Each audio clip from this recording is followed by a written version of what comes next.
I got into a relationship, got to know that my boyfriend has Ed, and realized that he won't be able to give me satisfaction. Broke up with him after one night stand with my ex. I, 28F, never thought I'd find myself in this situation. But here I am, struggling with a dilemma that's been weighing on me for weeks. It all started when I met Josh, 32M, at a friend's barbecue last month. We hit it off immediately, bonding over our shared love of indie films and obscure 80s music. As we talked, I found myself drawn to his warm smile and kind eyes. Josh and I exchanged numbers that day and started texting regularly. Our conversations flowed effortlessly, covering everything from our favorite books to our dreams for the future. After a week of chatting, he asked me out on a proper date. I was excited but also a bit nervous.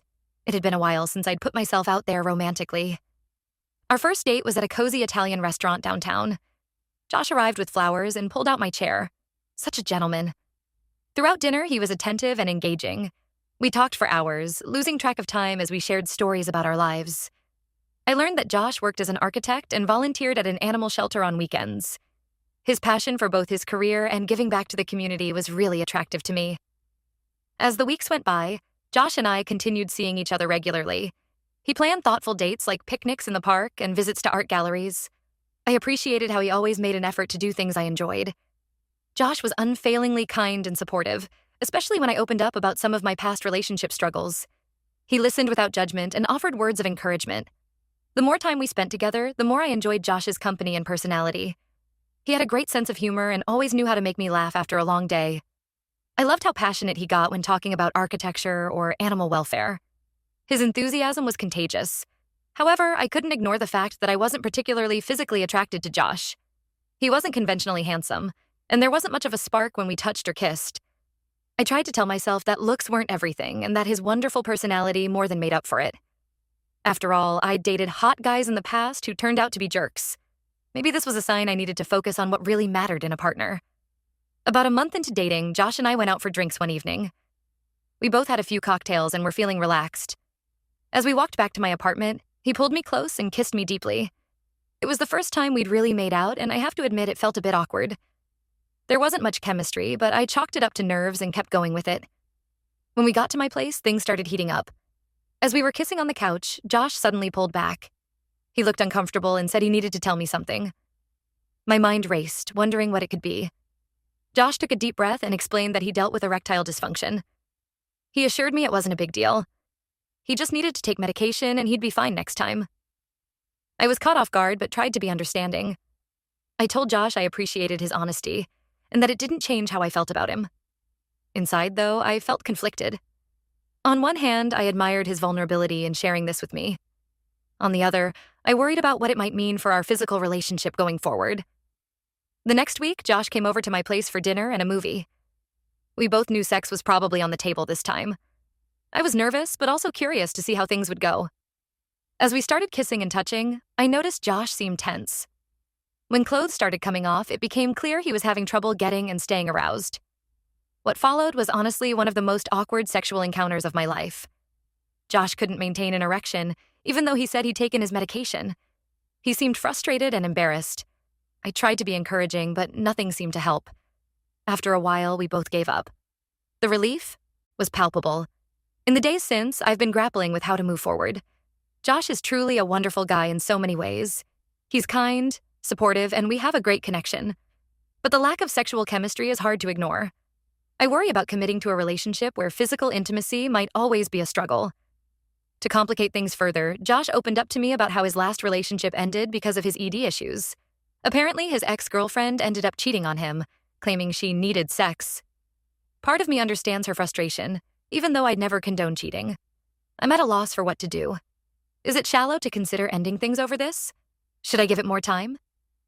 I care about Josh and don't want to hurt him, but I also have needs and desires in a relationship. Any advice on how to navigate this situation would be greatly appreciated. I'm really struggling with what the right thing to do is here. Update 1. It's been a few weeks since my last post, and I wanted to provide an update on the situation with Josh. After much deliberation, I decided to have an open and honest conversation with him about my concerns regarding our physical intimacy. I knew it wouldn't be an easy talk, but I felt it was necessary for both of us. I invited Josh over to my place one evening, making sure we had plenty of time and privacy to discuss things. When he arrived, I could tell he sensed something was up. We sat down on the couch, and I took a deep breath before diving in. I started by telling Josh how much I valued our connection and enjoyed spending time with him. I emphasized all the qualities I admired about him: his kindness, intelligence, and sense of humor. Then I gently broached the subject of our physical relationship. I explained that while I understood ED was a medical issue, I was worried about the impact it might have on our long-term compatibility. Josh listened intently, his expression a mix of sadness and understanding. When I finished speaking, he thanked me for my honesty. He admitted that he'd been struggling with how to address the elephant in the room. Josh then opened up about his history with ED in a way he hadn't before. Apparently, Josh had been dealing with erectile dysfunction since his early 20s. He'd seen multiple doctors and tried various treatments over the years, but nothing seemed to provide a consistent solution. The issue had taken a major toll on his self-esteem and previous relationships. Josh confessed that he often felt like less of a man because of his inability to perform sexually. Hearing Josh's vulnerability and pain, I felt a wave of empathy wash over me. I realized how much courage it must have taken for him to keep putting himself out there romantically, knowing the challenges he faced. We talked for hours that night, delving deep into our fears, insecurities, and hopes for the future. By the end of our conversation, we both felt emotionally drained, but also closer than ever. Josh and I agreed that we cared about each other enough to keep trying to make things work. He promised to be more proactive about exploring treatment options, including therapy to address the psychological aspects of his ED. I committed to being patient and supportive as we navigated this challenge together. Over the next couple of weeks, Josh and I focused on building intimacy in non-sexual ways. We had long talks, cuddled while watching movies, and gave each other massages. It was nice to connect physically without the pressure of sex looming over us.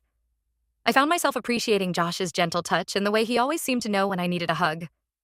However, I'd be lying if I said all my doubts disappeared.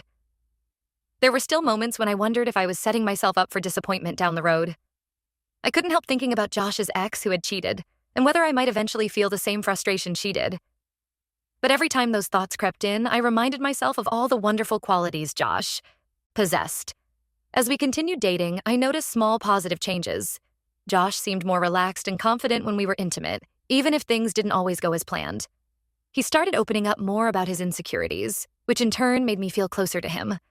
I realized that this journey was bringing us together in unexpected ways.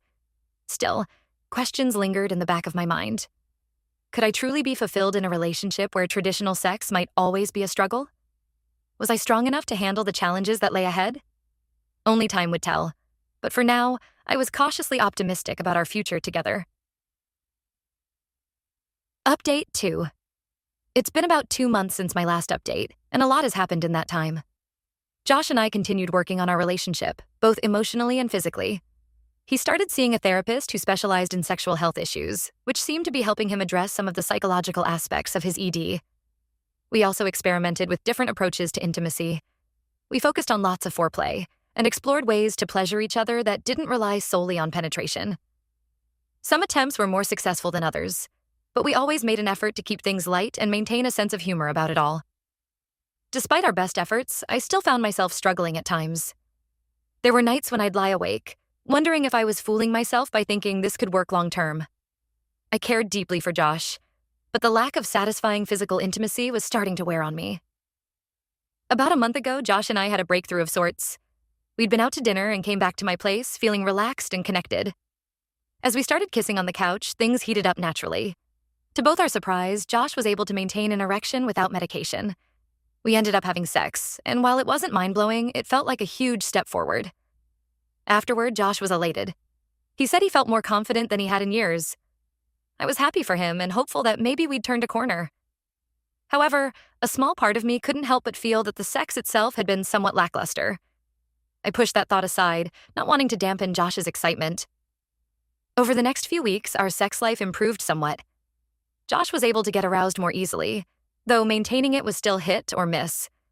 We were intimate more frequently, which was nice, but I found myself wishing for more passion and intensity. Then, about 2 weeks ago, something unexpected happened. I was at a work conference out of town and ran into my ex-boyfriend, Mark, 30M. We'd dated for a year in college and had always had explosive chemistry. Seeing him brought back a flood of memories. Mark and I ended up grabbing drinks to catch up. One drink turned into several, and before I knew it, we were back in my hotel room. The sex was incredible, passionate, intense, and deeply satisfying in a way I hadn't experienced in a long time. The next morning, I was overwhelmed with guilt. I'd never cheated on anyone before and couldn't believe I'd done this to Josh. At the same time, being with Mark had reminded me of what I'd been missing in my physical relationship with Josh. I flew home feeling confused and conflicted. Part of me wanted to confess everything to Josh immediately. Another part wondered if I should end things with him, knowing now that I wasn't fully satisfied. And a small, selfish part considered keeping the affair a secret and potentially seeing Mark again. For the past 2 weeks, I've been grappling with what to do. Josh has noticed that I've been distant and keeps asking if everything is okay. I feel terrible for lying, but I'm paralyzed by indecision. I care about Josh deeply and don't want to hurt him, but I also can't shake the feeling that I deserve a relationship with both emotional and physical fulfillment. I'm at a crossroads and don't know which path to take.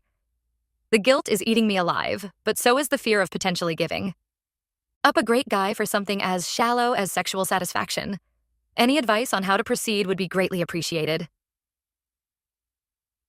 Update 3. It's been a month since my last update, and I'm still reeling from everything that's happened.